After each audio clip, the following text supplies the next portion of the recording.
Hey guys, this is Zach with the Too Heavy Wrestling Podcast, and welcome again to another episode of the 30 Days of WrestleMania. In this episode, we'll be talking about the WrestleMania 31 match between Seth Rollins and Randy Orton. This match is one of the newer ones on the list for this series, but it goes without saying that this match was a great match for what the storyline was at the time.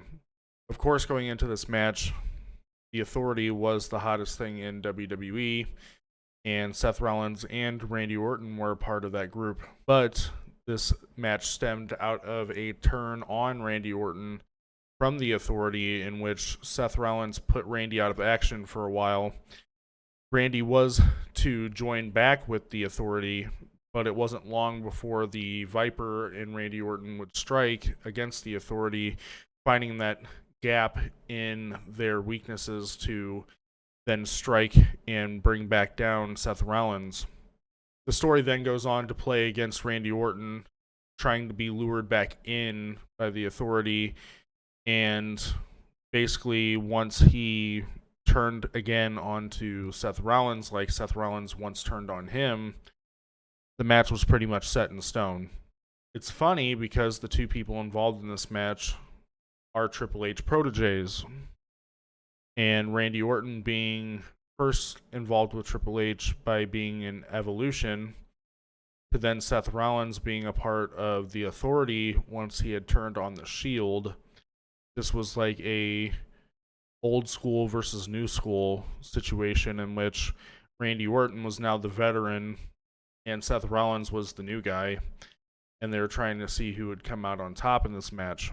Now, of course, this match had the infamous spot of the curb stomp into the RKO, which is what ended up finishing off this match with Randy Orton winning.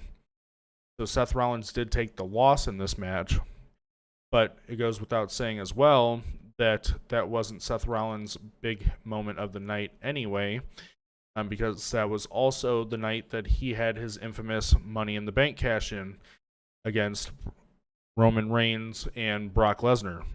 But overall, this match is one that I can go back and watch and easily watch these two guys go, because I've been a Randy Orton fan forever. I mean, of course, since he's basically debuted.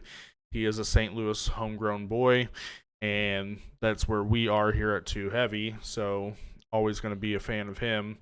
Of course, Seth Rollins, at the time, he was playing off his heel character with the Authority, and looking back on it now and what his character has turned into, the evolution, quote-unquote, of Seth Rollins has been one to watch as well. But I want to hear your guys' thoughts down in the comments below. What was your thoughts on this match and the overall story that was going on at the time back then? Let me know down in the comments, and I'll see you guys in my next episode of the 30 Days of WrestleMania.